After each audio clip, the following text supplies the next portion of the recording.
seorang gadis yang belum lama ini berhasil menggagalkan upaya penipuan yang dilakukan oleh oknum yang tidak bertanggung jawab mendapat perhatian dari Kapolres Bantaeng Akbar Ahmad Sumekakar Sik MSI.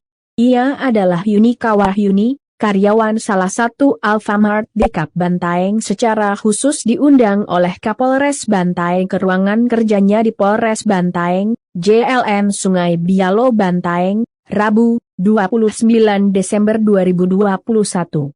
Didampingi Kasat Lantas Polres Bantaeng itu Ida Ayumait Ariswastini SH di ruang kerja Kapolres. Ika panggilan akrabnya menceritakan secara detail upaya atau tindakannya untuk menggagalkan penipuan tersebut. Menurutnya, saat itu datang seorang anak untuk melakukan transaksi pembayaran yang mana sebelumnya telah dihubungi melalui pesan WhatsApp dengan iming-iming akan mendapatkan hadiah dari BAM. Wow! Dengan melihat kode transaksi pada HP anak tersebut, saya yakin bahwa ini adalah penipuan. Jadi saya sampaikan untuk tidak melakukan transaksi.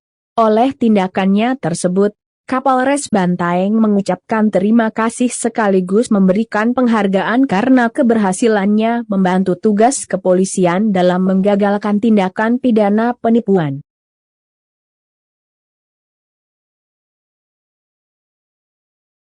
Hai pemirsa Sri Popo TV, jangan lupa komen, like, dan subscribe, serta tonton terus berita-berita terupdate lainnya ya.